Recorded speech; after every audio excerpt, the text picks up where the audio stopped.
Oh, yeah? Yeah.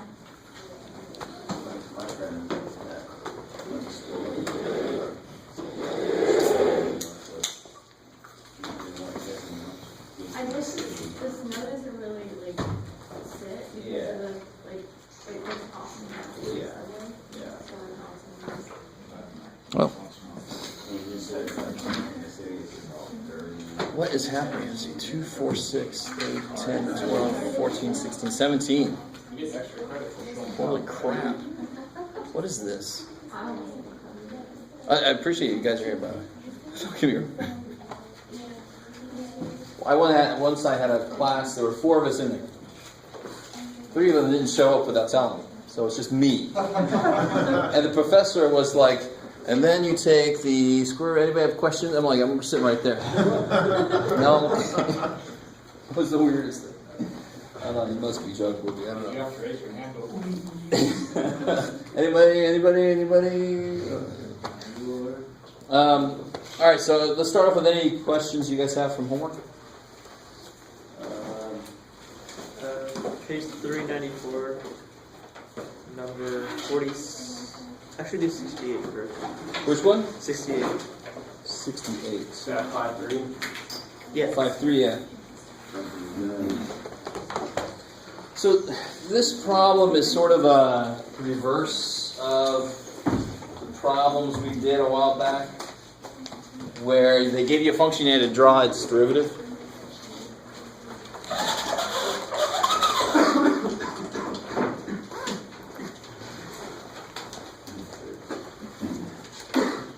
So 68, page 396.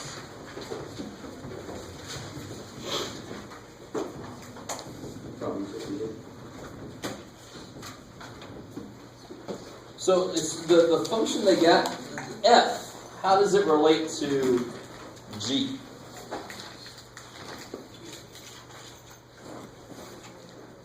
How does function f relate to g?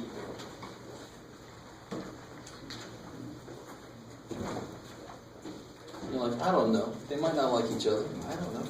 What problem are we doing? 68, right? This one here? Catch here? Yeah. Page 396, section 5.3. Number 68. So they tell you that they've defined this g of x function that's not shown, but they define it to be the integral of f of t.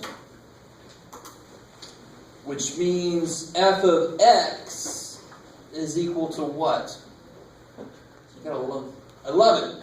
It's the weirdest question in the world. It's very open-ended. But g prime is equal to f of x. That's fundamental theorem of calculus part 1. You with me? Okay. Because f is in the problem, that makes it. Because g of x is equal to the integral of f. So g prime of f. So g prime must be f. Yeah. That's fundamental theorem of calculus part 1. And you can see why it's called that. It really sets up, it has in it the relationship between integration and differentiation. How are we doing so far? Alright, so if you don't realize that, you're not going to get anywhere. So that's step number 1, is to realize if they define g of x to be the integral from anything to x actually of f of t, then g prime must be equal to f of x. Okay, alright. Now they ask us, for example, what values of x do the local max and min values of g occur? So this, if I guess I should show the home audience what's going on. So g prime is equal to this. This is basically the derivative of g. And now they're asking me questions about g itself. So where do maxes and min occur? Where it crosses the x-axis. Where the derivative is equal to 0. And actually, more specifically, the nice thing is, we used to do the number line. Remember that way back when? We used to do the number line, and if it actually was going up and then coming back down, and then what does that translate into as far as derivatives if it's positive on one side and negative on the other side? You with me? So do you see where the maxes and mins might occur? Like you just said, wherever it's 0, right? Right. I think it looks like it's trying to be 0 here. It's a little difficult to tell, but I would go ahead and count that as what they're trying to say there. So anywhere this thing crosses the x-axis, and it actually changes sign on both sides, that's exactly the same idea we used earlier. How are we doing so far? That last one would not be. Yeah, the last one's a little freaky. He's a candidate for like an absolute something or other, possibly, yeah. But on the other side, I don't know what's going on, so yeah. Okay, so I gotta back up for 1 second. Right. G of x is G prime of x. How do I explain this? F of x and then G prime of x, right? Equal each other. That's right. So the fundamental theorem of calculus, part 1, says that if G, let's see, if we have integral 0 to x, f of t dt, and that's G of x. Hang on, I'm trying to see it. There it is. I'm zoomed way in. I got it here. So G of x is equal to that, which is what they're saying. Okay. Then G prime is equal to f of x. So, So that, now I'm And now we know this a little better. Now watch. We actually know what this is. From the fundamental theorem of calculus part 2, we know that this is the antiderivative of f evaluated at x minus the antiderivative of f evaluated at 0. You with me? Alright, let me zoom in a little bit. I'm doing this just because I'm lazy to turn the camera back around to the... That's true. So what's the deal with the capital F and the lowercase f? So I could show something 2 ways. I could either say, you saw this in the homework. I could either say, here's f prime, find f.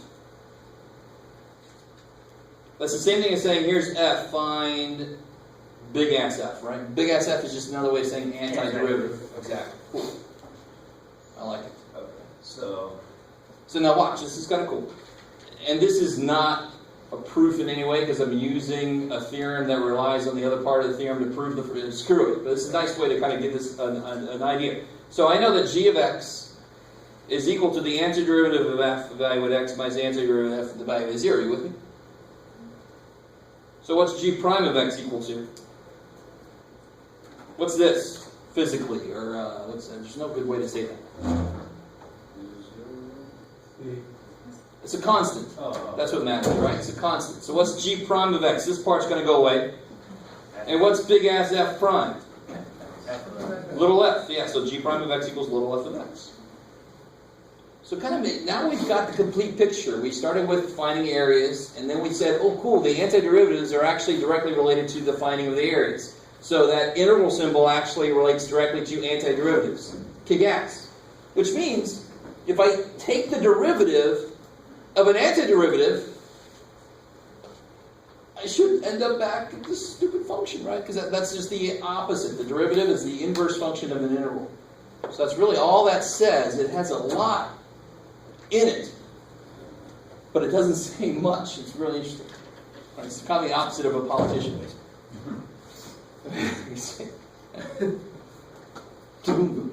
So any other thinking about that right there just by itself? Okay, so let's come back here. So we've got this situation where for this picture, this given f, they're saying g is the integral of it. So for example, what would the g of 2 mean?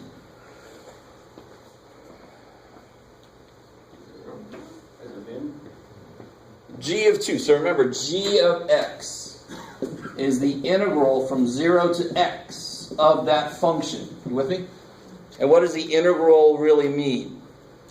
Derivative really means the slope. Integral really means the area. Sweet. All right, I like it.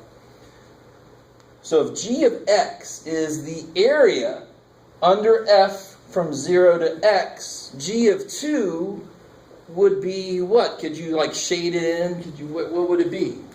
share the first hump. The first hump. I love it. right? It's the area under this first hump. Sweet, you with me? What happens, so as I move along, as I make x go from 0, as x is 0, it's 0, there's no area. But if I make x go to 1, now I've got half the hump, right? X goes to 2, now I'm adding in the other half of the hump. My area is going up, yay! But what happens the minute I start going over here? It goes down. Now my area I'm decreasing, I'm adding in negative area, so I'm losing area. Yeah. What does that mean?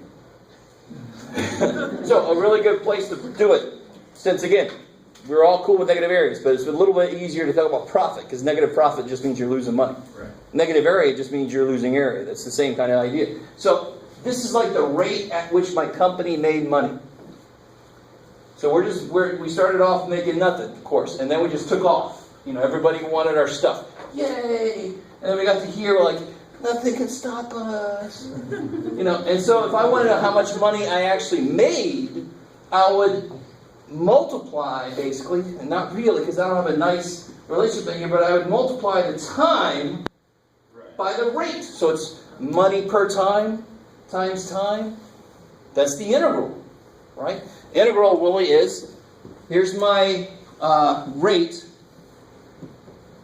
right? That's the derivative of g. That's my rate at which I'm making money, times the amount of time is going to equal how much money I've made total. You guys kind of with me?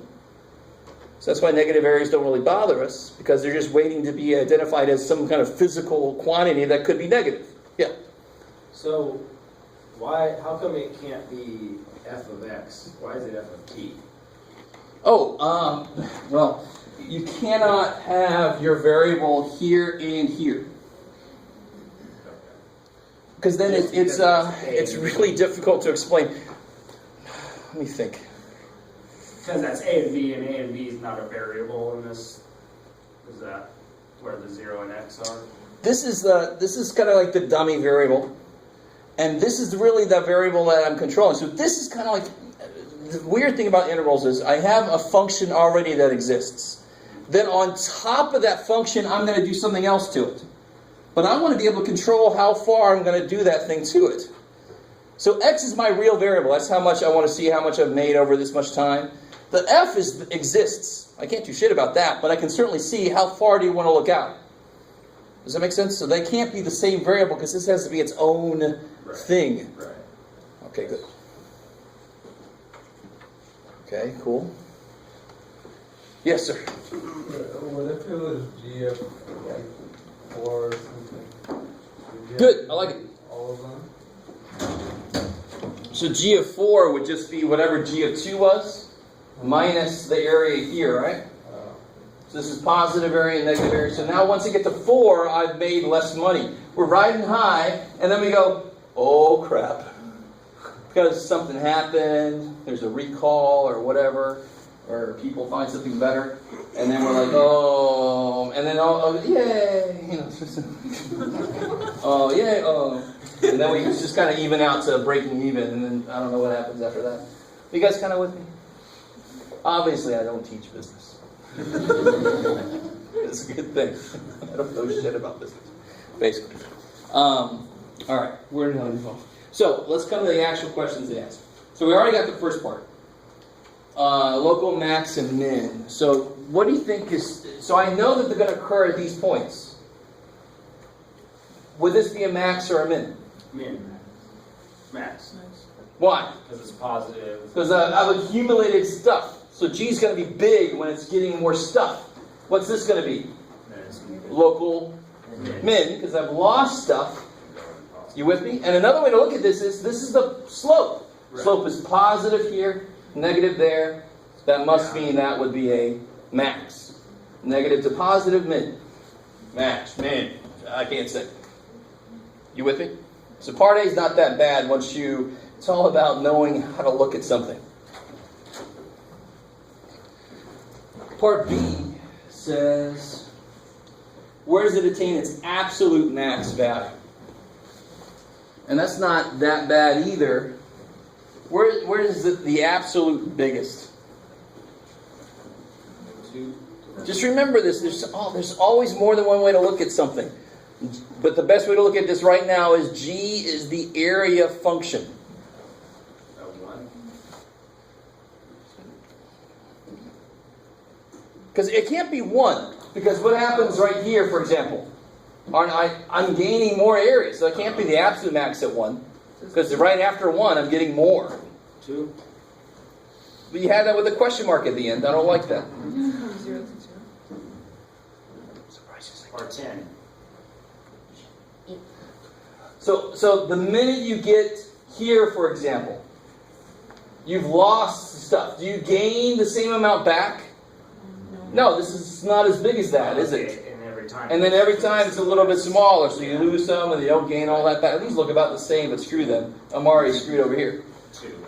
So at 2, that's after I gain the most area. I never get back up to that area, do I?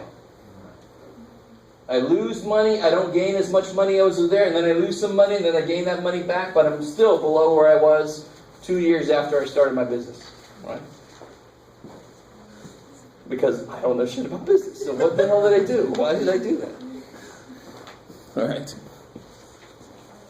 Let's see, what's part C? On what intervals, now you're going to like this, on what intervals is G concave down? Concavity, of course, is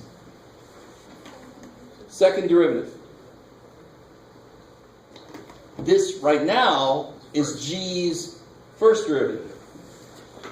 So there's a couple different ways to do this. Probably the most direct way is to just on top of this draw F prime, which would be G double prime. And then you can just see where it's concave, whatever.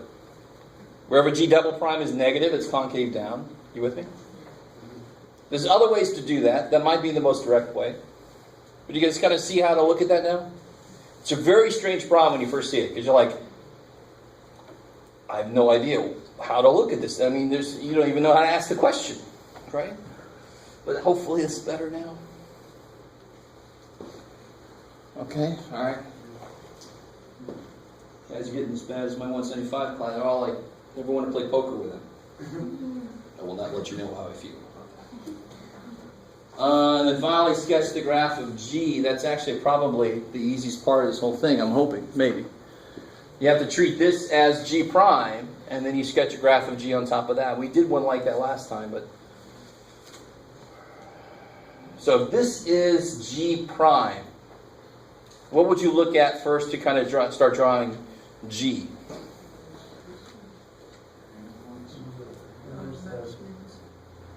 Well, okay, well, let's see. What happens at these points? We've already identified for part A, we've got G started being drawn, don't we? We identified that as the max, and in fact, we just identified this as the absolute max. And before this, the slope is positive. You with me? So do you see how to start drawing this? Now, of course, you're going to still fall into the same unfortunate thing where you just start to trace it. But if this is positive slope, and here's my absolute max, I should be nowhere near the x-axis at this point when I draw it. You understand? In fact, do I ever get back down to the x-axis? That's an interesting question. If I get back down to the x-axis, that means I've lost as much money as I've gained so far. Still looking at this as money. And I don't think does it ever fully kill this area here. It doesn't seem to. Possibly. You with me? But you don't have to get all that specific with this. Alright?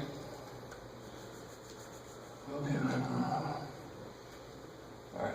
How's that? You guys, you have a better feel for how to do that problem?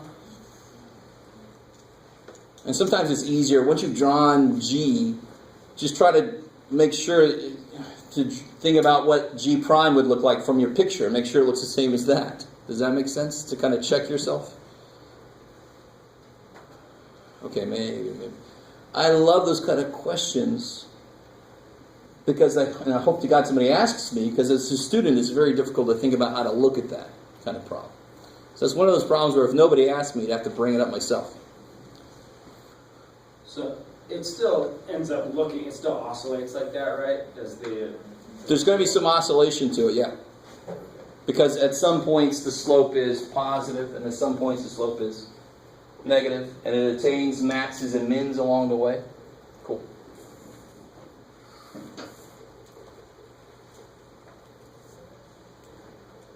You'll notice something. Each of these little humps looks to have a width of about 2. So it certainly looks to me like you reach your max here, and then you come back down, but you don't get all the way back down to the x-axis, because this is not going to kill that. Got it with me? This negative area just kills a part of this area. So when I draw G, I'm going to have my absolute max here, and then I'm going to come back down a little bit, but then where am I going to start going back up? Yeah, because here's where my slope is positive again. So I'm going to start coming back up at 4, and then right here what happens? A local max, and so forth. You guys with me? So a really good idea is to just put for yourself at these locations, say max, min, and as you draw, you can just kind of check to make sure you're in the right place. It should all be in one quadrant though, right? Well, yes, it sounds like we've figured that out. Because if you look at it, it looks like it's never going to kind of dip below here again. Right. Yeah, because this is so much to begin with, and the rest can't subtract from it enough. Right. Okay, good. That's just Good. in this particular problem. Just in this particular problem. If this would have been a deeper, then that was high, then it would take me back below. Across, yeah. I like it. And I'm sorry, but I walked out that time. How did you determine that number 2 was the absolute max? Oh, Sorry. because of what you just said, actually. It's I get a lot of money here, or just a lot of area. Oh, so it's just And there's never, I don't lose all of it here, and I get a little bit back, and I lose a little bit. It's never going to be more area than it was right at this point.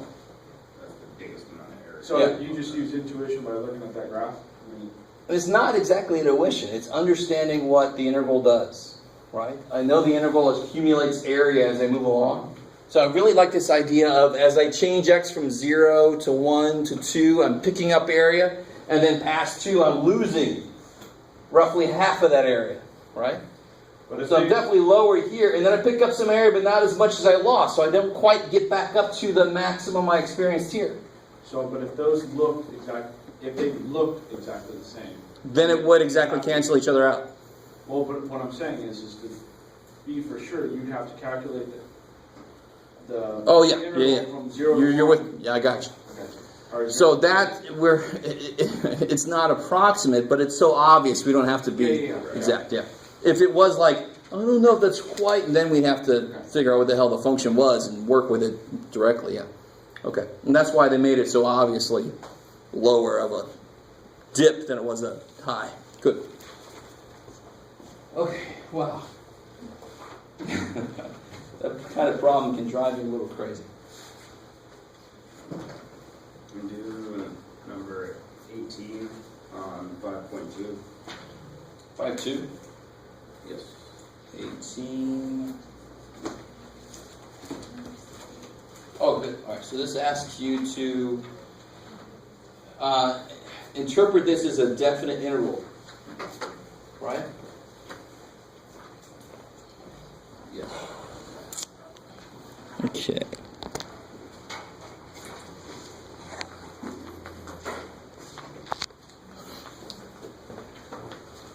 So, what do I have here?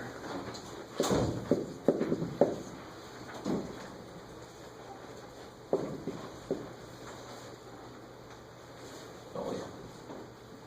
Where am I at? I'm backwards. All right. Jeff.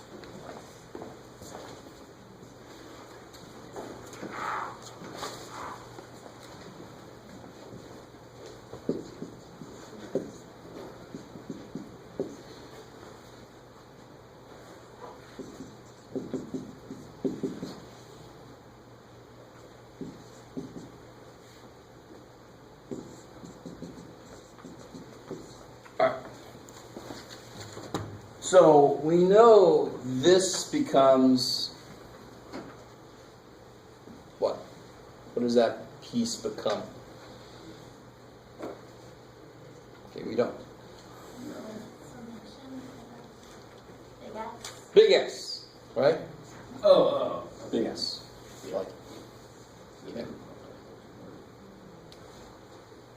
And what else? The funny thing is I know this piece becomes the big S. Big S. Sorry, I did that on purpose. And I pretty much just pointed to where the limits are. That's A and B. Yeah, that's A and B, that's the limits. And then the function goes in here. What does delta x become? Dx. Here I could just use x because there's no variables on the limits. Yeah. And what must the function be? What did I plug an xi into?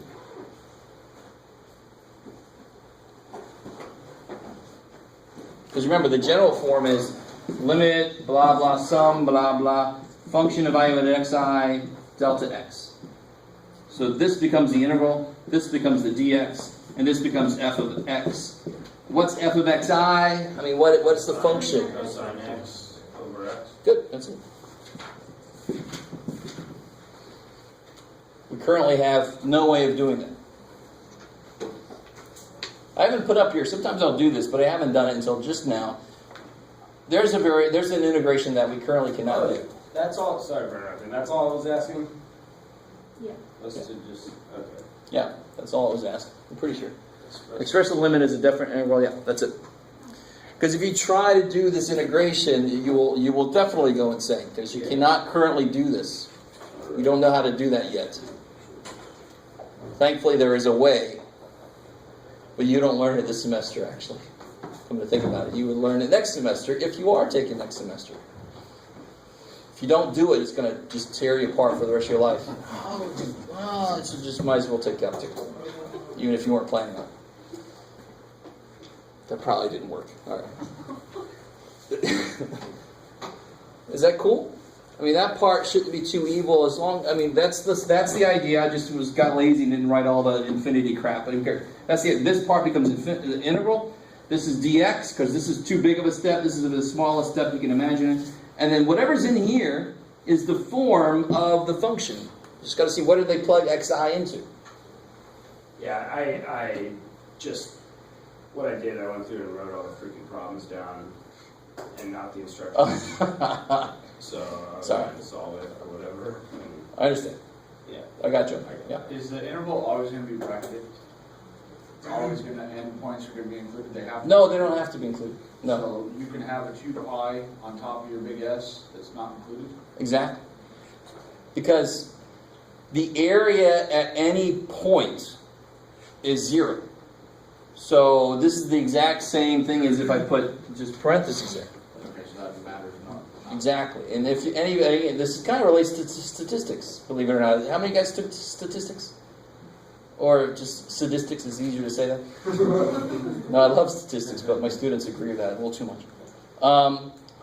You do that same kind of thing when you have like a less than or equal to, when you're talking about, there's only 3 of you that took stats, so you're not going to all get this, but if the area at any given point is 0, and I want to go from pi to 2 pi, who cares if I include that line or not? It doesn't have any area.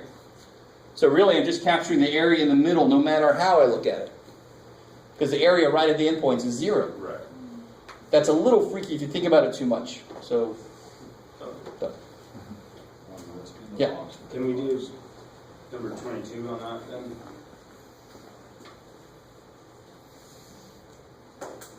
Oh, okay, good. So this is where you have to let me make sure. Theorem 4, blah, blah, blah. Okay, good. So this is where you have to do all the XI stuff. Right. All right, good. Which is Which is fun. Is this the only one you had to do that for? Let me see. Which one is it you want me to look at? 22? 22. Well, What did I assign here?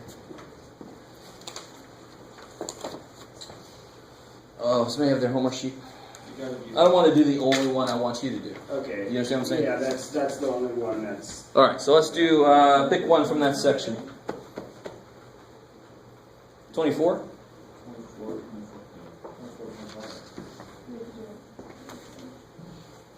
No, he just doesn't want to do the one. No, It's similar. It's not the same. All right. 20. Which one? Yeah, that should be fine. Sorry. 24? Things going on. All right, let's look at 24. Yeah, yeah.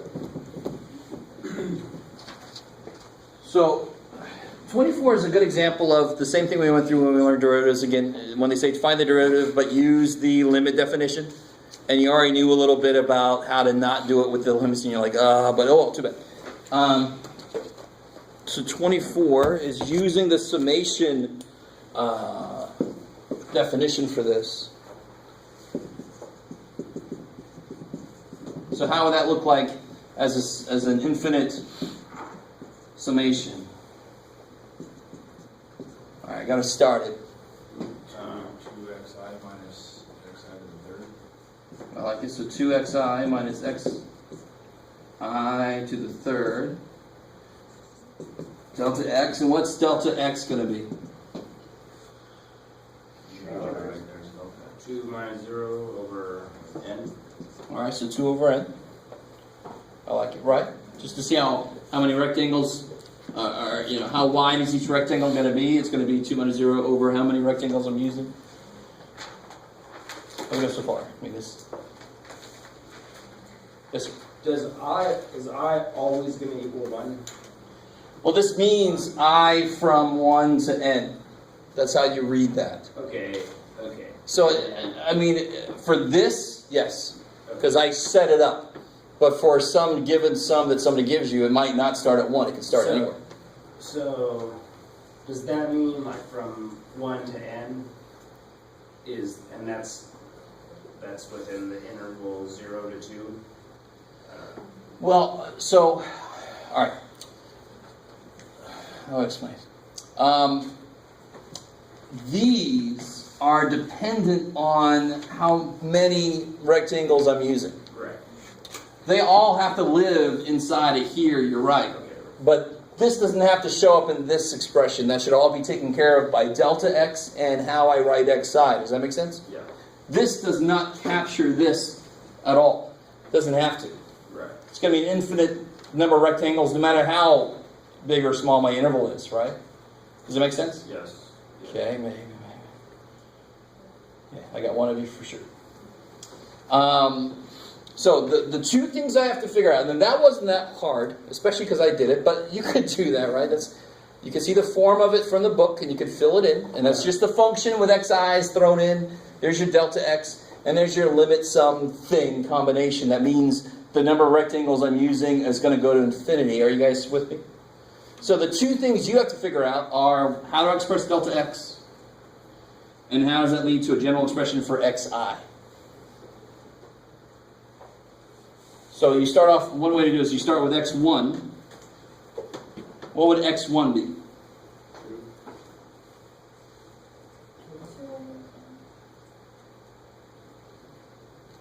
So yeah, because you start, so let me do this. So I'm going from 0 to 2. How wide is my rectangle that I'm going to use? N. 2 over n. 2 over n. So that means if I go 2 over n over, where do I end up? 2 over n. Where's the next one? 4 over n, or 2 times 2 over n. What's the next one? 6 over n, or 2 times 3 over n. You with me? Yeah. So what's the ith one? 2 times I. Yeah, 2i over n.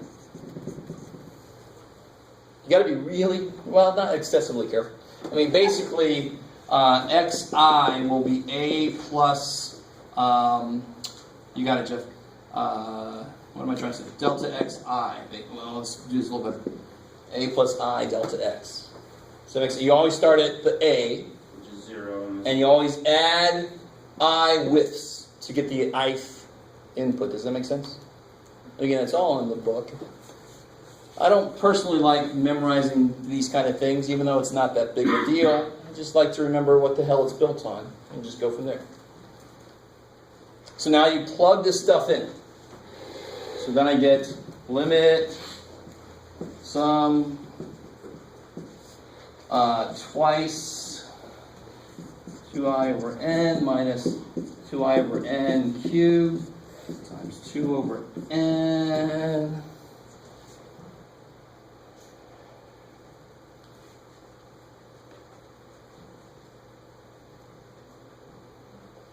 Okay. I suddenly felt weird for liking this stuff, but it's okay. It just went away. It's a whole lot easier to like when you understand it. Yeah, I know it is. It's crazy. All right, and then you just clean this up a little bit, right? I'm going to write this as the limit sum. Is that cool?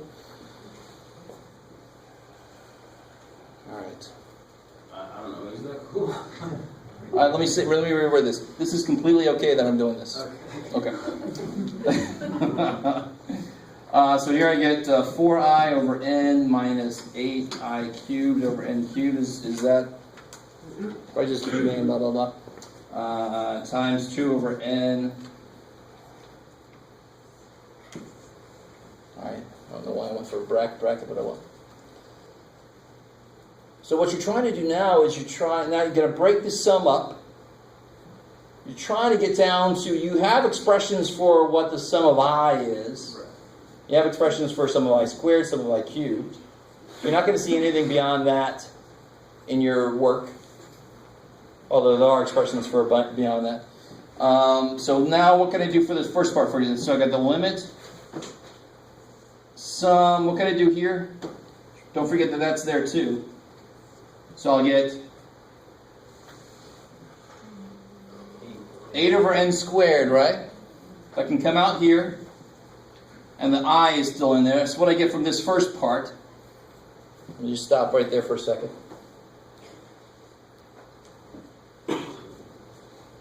Maybe I should let me do one more step here that I was going to. Limit, sum, bring this in, so I get 8i over n squared minus 16i cubed over n4. Is that cool? So then I get the limit. And here I can take the 8 over n squared out. Because again, this summation, and this is the part that I wonder, that I hope you guys really get. The summation only involves really I. That's like the variable for the summation. You with me? Every single element that I'm adding has what common in this first piece? 8 over n squared. So, for example, here, don't write this down, just get over here. That's the part that's like distributing, right? Yeah, like undistributing. I like it. So if I had this, if I started writing a few terms out, when I is 1, what does this thing look like? When I is 1. 8 over n squared. Plus, because that's an infinite sum here, right? It was a sum. I don't know if it's infinite because I left my limit out. When I is 1, I get 8 over n squared. Plus, that's a sum. When I is 2, I get 8 times 2 over n squared. And then 8 times 3 over n squared. And blah, blah, blah, blah, blah, blah. Every single one of those has 8 over n squared. So I just factor it out. So here, every single one of them has... Every single one of them has 16 over n4, sum I cubed. I think I put infinity on it, I just need to.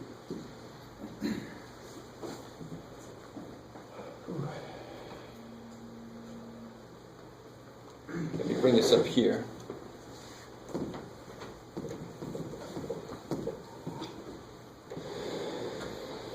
Alright, let me let you absorb that for a minute. What was the point of the 8n? It's got 8n, and then you wrote that. Say again? I just want to make sure everybody understood from this to this, what did I do? I just want to make sure everybody was with me, because it looked like not everybody was. You sucked out the constant away from I love it, so you're cool. Good. So what does that have to do with the 8n's you wrote up there? Just to make sure everybody really understood what was going on. I mean, that's what that sum looks like. This sum looks like that. And they each have an 8 over n squared, so of course it just comes out. Just to show that you can pull that. Now, I thought you were doing more. No. So this, who remembers what this, that's the part that gave me the expression for. And you know what? Times n plus 1 over 2. Cool. That's what Gauss supposedly did when he was a young kid. So you get the limit, and goes to infinity. of 8 over n squared times n plus 1 over 2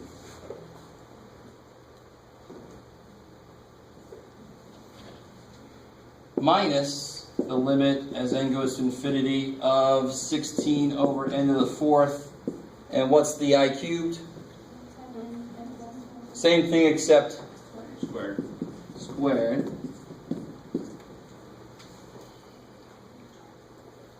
And notice what almost always happens.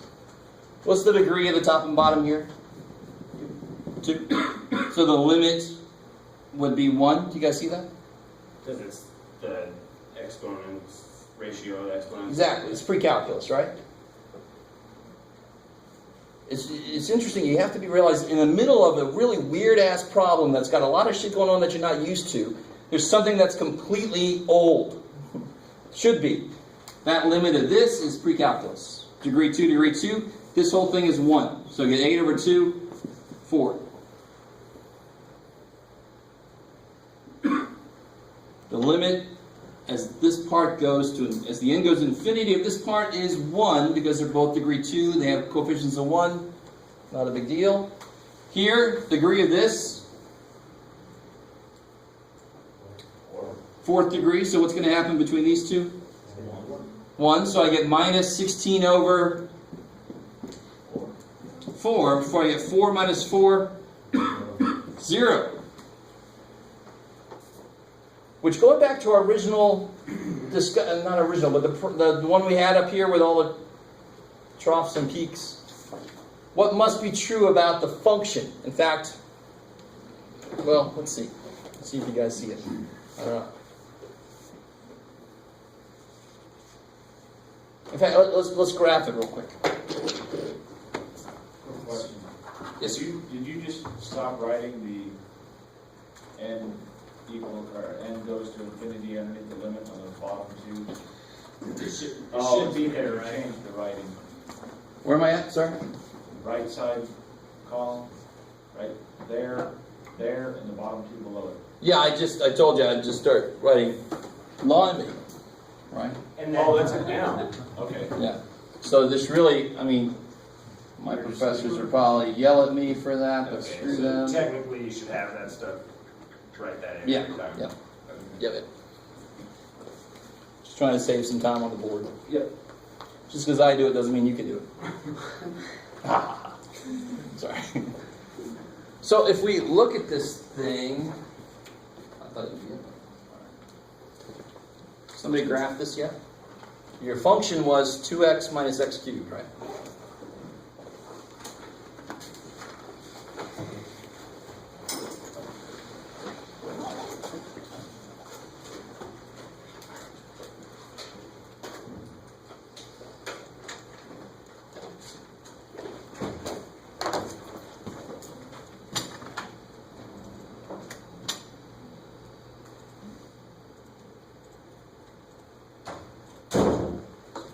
X minus x.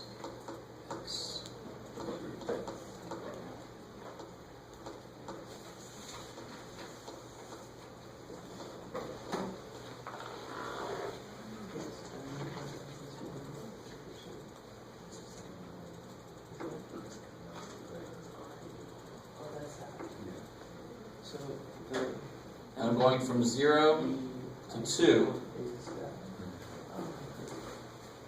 So let me make this just a little bit different here so you guys can see a little better. So there's my, I'm gaining money and then I'm losing money. That almost matches there. So from the work we just did, this area here is how related to the area here. So let me do it in the big guy. This area here is probably how related to the area here. They're probably equal because this is negative, that's positive. So let's just let's see if we did this correctly. To find the integral, go here to the integral symbol for number 7, and you say from 0 to 2. And what does that mean when the calculator says something like this? 0. It basically means 0. It's like 0.00. It can't resolve it well enough, but we know it means 0. You with me? A little bit? Because it uses approximation methods to get it, so it's not doing this, of course.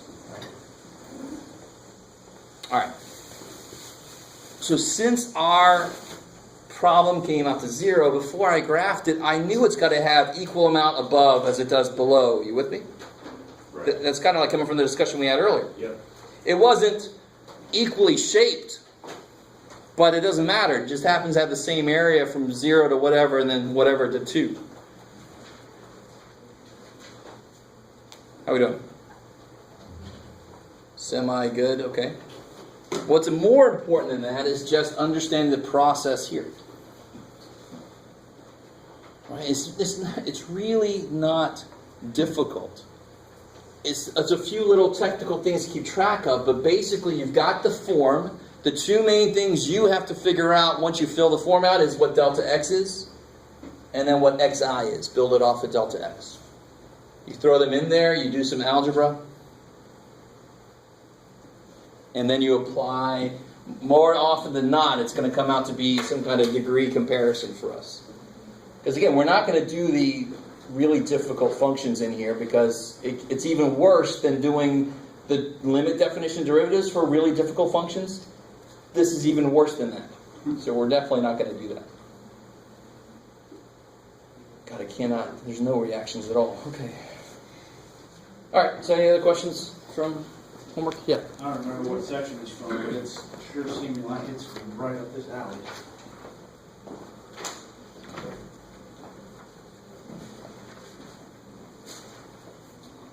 Oh, okay.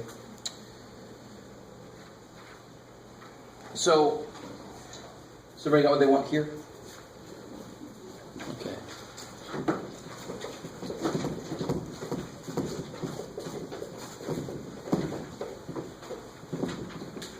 So this one says, it's sort of like that one we just did a minute ago, where it said, rewrite this as an interval, right? So they give you this limit, sum, then they have this,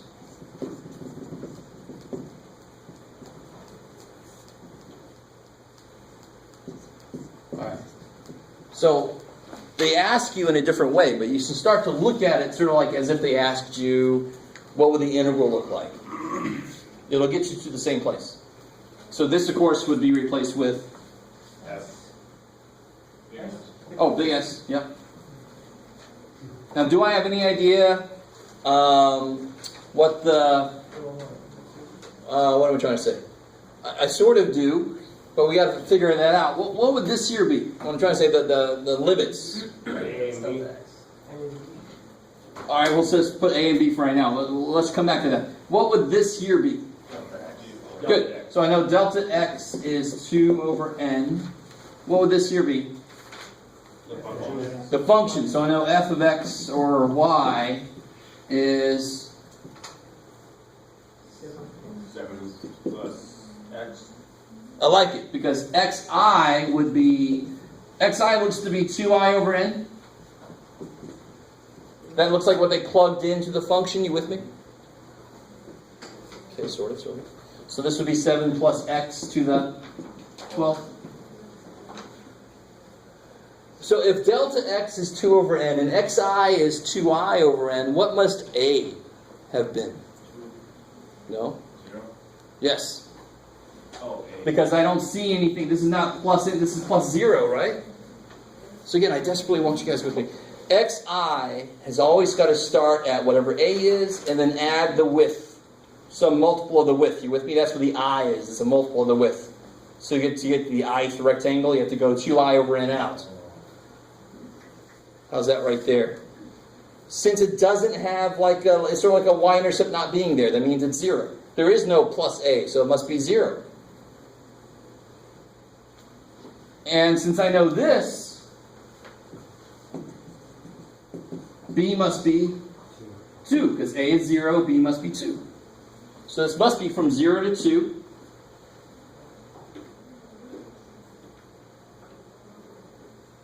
No, didn't like that. What's up? No, I got everything except for how we get xi. And I know that you wrote out that xi equals delta x plus a, right? And to be completely honest, the problem they gave you was a multiple choice. Yeah. So there's more than one answer here in reality. What did I just say? There was nothing here? And I really don't want to confuse anybody, but it's okay. It's part of my job. So this could actually, a whole other possibility would be, it could be this. And xi would be 1 plus this. You with me? One way to get 7 is to say the 7 was already there, and I started at 0. So it really didn't add anything in there.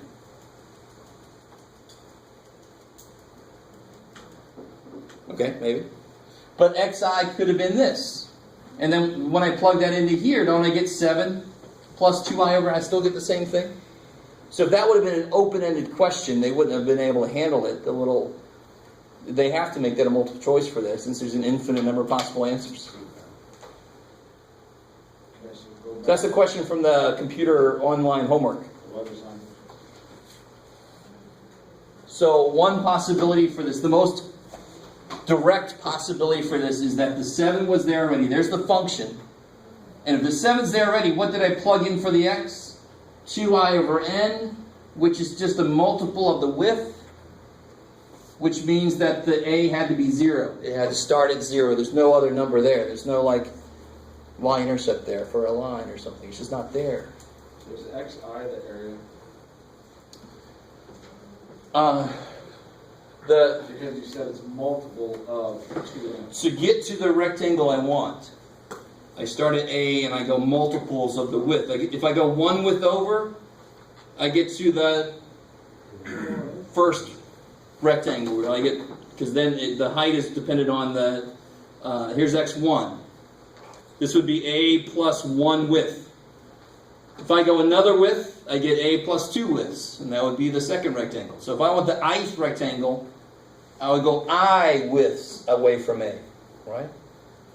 So if I say this is 0 plus 2i over n, and say the 7 is just there in the function itself, so that they didn't add anything in there, then I must have started at 0 and went I widths, because I already know the width is 2 over n. So therefore A must be 0, because it started at 0. And B has to be 2, because I know from the width that that's 2. Now, I'm not trying to say this is an easy problem. I don't want to make my tone sound like that.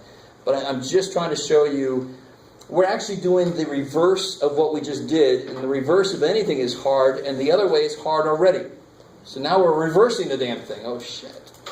So it's not like immediately obvious, but you do have to think. What does it mean when I see this? The 7 plus x 12th should have just jumped at you. You can see that's going to be the function there. That's where they plugged the xi in. That width jumps at you. It's going to be some number over n. Then you just start thinking, what does it tell me when I see it? What does it mean? What does this tell me when I see this kind of stuff? And I'm not saying it's going to come to you immediately. You have to do many or a few of the forward problems before you can do a backwards problem, really, to see where things came from.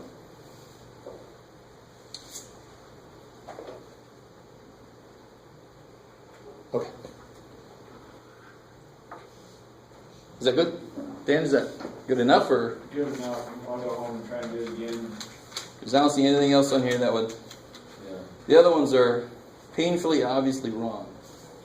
Painfully obvious for you. Obviously understood. Now watch. So we agree that it's 0 to 2 for all the reasons I laid out. If I wanted to be 7 to 9, what would I change as far as my definitions over here? What would xi have to be? Where would it have to start? At 7. And how do you get to the next rectangle? You add some multiple of the width. So if that's my input, and I see this sitting here, what must my function have been? This, what did I plug this into? Would have been x to the it would have been just x to the 12th. If I plug that in there, I get this. So one option they gave you then was interval of 7 to 9, but they still had the, what am I trying to say? They still have that function. Yeah, they still had the 7 in there. So if you want it to be 7 to 9, the 7 should have been in the xi, not in the actual function itself. I don't know if that helped at all. No, it did, I just got Good. to wrap over the XI a little bit more. Okay. These no problem. Okay. I don't want to go over this stuff too much, but I don't want to go over it not enough. This is kind of like our stepping stone to the real integral stuff, but if you don't understand this, you don't have a good foundation for going on.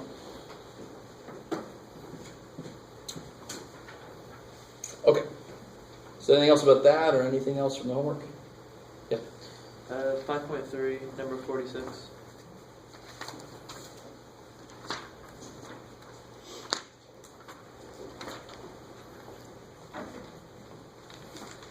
Oh yeah.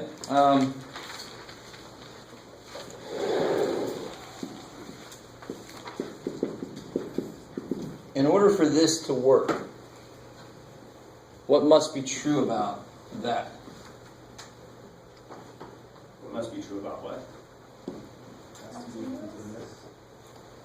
continuous and differentiable. Has to be differentiable, and that, well, it has to be integrable, which means two things. So this, I mean, it's almost silly. It's kind of, when can you integrate it? When it's integrable. Well, good job. But integrable means two things. It means it's either completely, what am I trying to say? Continuous On that interval?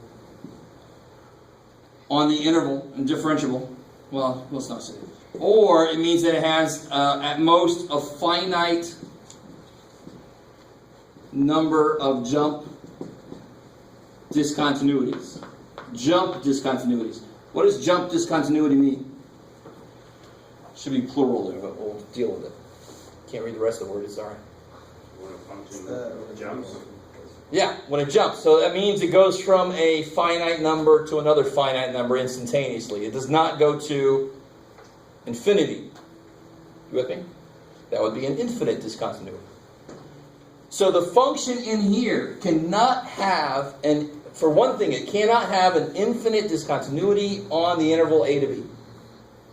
So if you look at what they tell you here on number 46, they say, what's wrong with this? And that was always one of my most hated questions was, here's something, and then at the bottom it says, what's wrong with that? I always hated that. So what do I do to you? I give you one of your own. So from negative 1 to 2, 4 over x cubed dx, and they say equals negative 2 over x squared, from negative 1 to 2. And they do all the work, and they do 3s. So you start to get a little lost in, is that the correct antiderivative? Did they plug this stuff in correctly? When actually you should never even have gotten that far. What's wrong here, based on the interval? It's got an infinite discontinuity at 0. So it's dead at the beginning.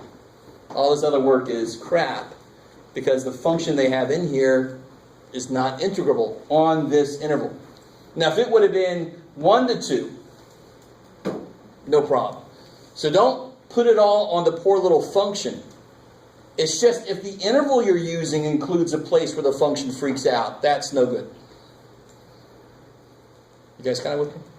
It's not the function's fault, really. Just somebody used a bad interval. Right? Okay. So that's the first thing you look for when you have one of those, what's wrong with this question? Is you look to see, is the function even one that would work in this situation? In this situation, this 4 function is dead from the beginning. Bad interval for it. Cool. Anything else from homework? Okay, I think it's enough. Let's do this. I want to talk a lot. No, I want to talk a little bit about 5.4. Then I've got a little handout that I want you guys to work on, and then we're going to do 5.5, maybe 6.1. We'll see what we can do. What I'm trying to do is to give us the Wednesday night before Thanksgiving off. So that might be motivation for you guys to help me get as far as I need to, right? Unless anybody wants to come the night before Thanksgiving. Good. All right.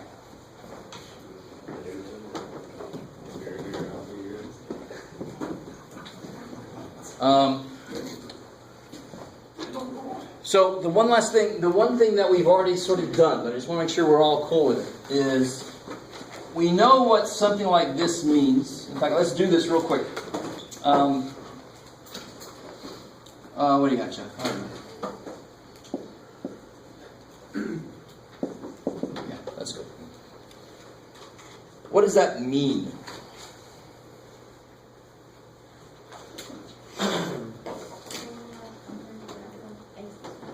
From, I love it. So that's one good answer. The area under x squared from 1 to 4. So that's what that symbol means. What we've done over the last couple class periods is link that idea directly to the antiderivative. So now I can start looking at this as the antiderivative of this, evaluated at 4 and 1, and take the difference. That's the second part of the fundamental theorem of calculus. Remember that? Integral little f, big ass F, evaluated, subtracted. So what is the antiderivative of x squared? Yeah, 1/3 x cubed, I like it. I do not have to put the plus c, because it would be from 1 to 4. I would take this at 4 minus this at 1, and the c's would just cancel anyway. But that's, of course, where people start to forget their plus c's. So when do you need a plus c on there then?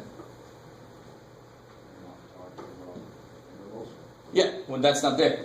Like, when they're not being specific about their interval, you have to put the general antiderivative down. Yeah. What is that thing with the 4 and the 1 next to the other one? The line. Oh, this here? No. Oh, this? Yes. All right. So the book uses like a little bracket thing. Mm-hmm. I'm not going to do that because I was taught this way, so it's stuck in my brain that I just put and all that means is I want to evaluate this between 4 and 1. And what that means is I want to plug a 4 in and then subtract what I get when I plug a 1 in. Oh. So that just represents that. So I don't forget it. If I just wrote that down, I could very easily forget to do the 4 and the 1 thing. So I just want it to become second nature to write that immediately off of this interval. Is that cool? Yep. It's a good question. Don't let anything of that go by. Calculus, I think I've told you this. Calculus is where math starts. I've said that already, right? So for me, there's a lot of stuff here that's just like completely second nature to me because you use this everywhere. So if I ever do something that doesn't make any sense, which is a lot, I know, but just make sure, just ask me, what the hell did you mean by that? What did you mean by that? Because I might not have said anything about it. I might have just done it like, well, there, that's how you do it. So how do I do this? 1/3 and 4th. Yeah, 4 cubed, so 64 divided by 3 minus 1/3. Is that cool? Right? 4 cubed divided by 3 minus 1 cubed divided by 3. Because that's the same thing as what you wrote before of big F of Yes, 4 good. minus big F of 1. So this would be the second fundamental theorem. Second part of the fundamental theorem calculus says that the area under this curve from A to B is the same thing as the difference of the antiderivative evaluated at those endpoints. Stupid, powerful thing. Took us a long time to figure it out and show it, and now we're just going to start using it like crazy. It's going to be just like doing 2 plus 3. It's going to be every damn where. So of course here you get 63 over 3, which is 21.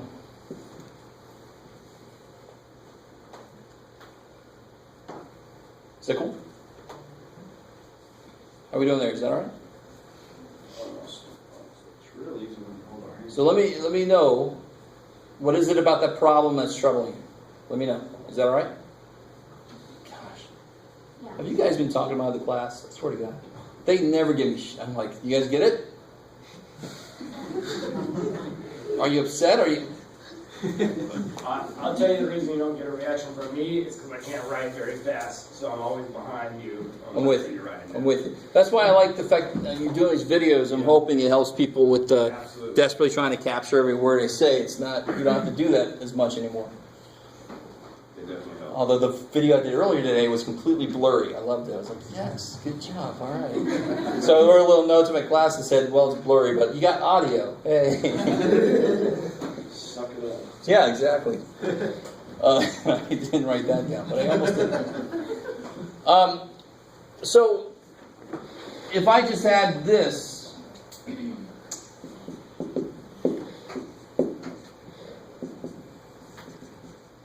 all right.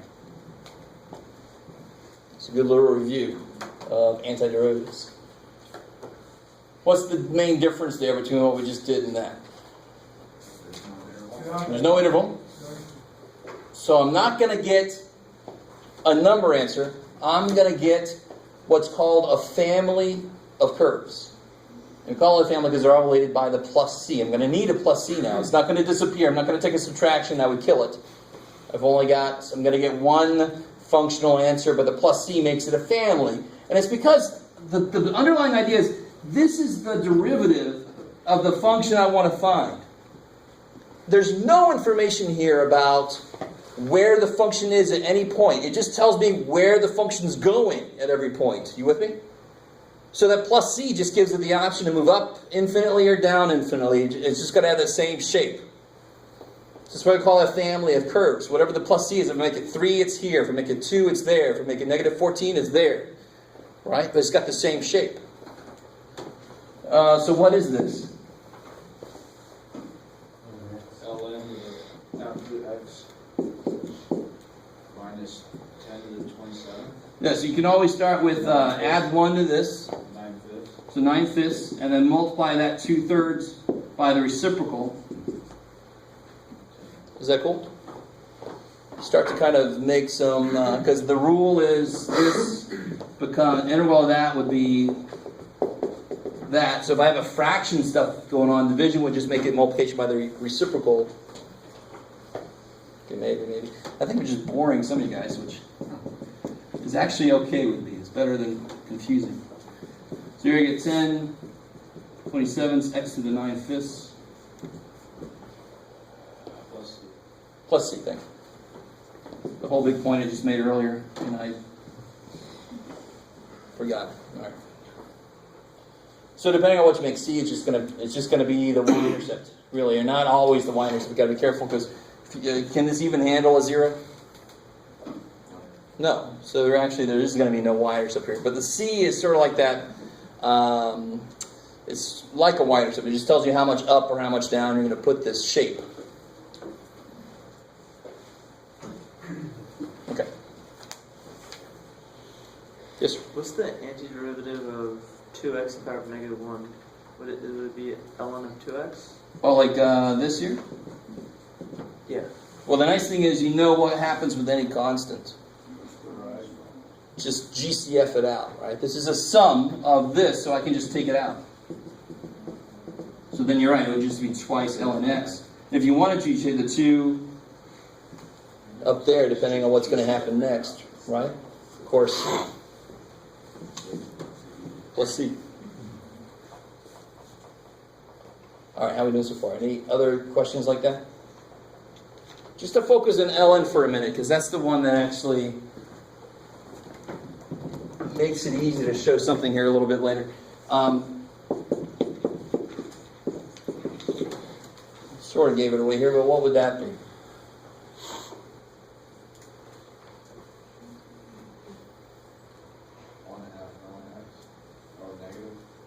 Don't overthink it. What's the derivative of that? What's this guy's derivative? I'm sorry. What's that guy's derivative? So what's the interval of that? This. So what's the interval of 1 over x minus 2? Let's see. You guys with me? So it only could get freaky if there was like that. And we can actually reason this out a little bit. This should be related to ln of 3x minus 2. It should be related to that. But it's not going to be exactly that, because if I took this guy's derivative, what's going to come out that shouldn't be there? The 3, because of the chain rule. So then what do I do? Yeah, put it 1/3. Hopefully your 3 looks 1/3. Do you guys, you're with me? It's exactly the same thing we do with when we integrate x squared. X cubed, but a 3 would come down, we put a 1/3 there. So thank God, you can imagine that thought process getting really difficult to follow if I had a more involved function. Well, it's this, but that would this, and this would be there, and so I got to put that and screw it. And this is pretty simple to keep track. Oh, a 3 would come out, but a 1/3. Ooh. But it's not going to always be that easy. So thank God there's a process we're going to learn later today that's going to help me when things get freakier.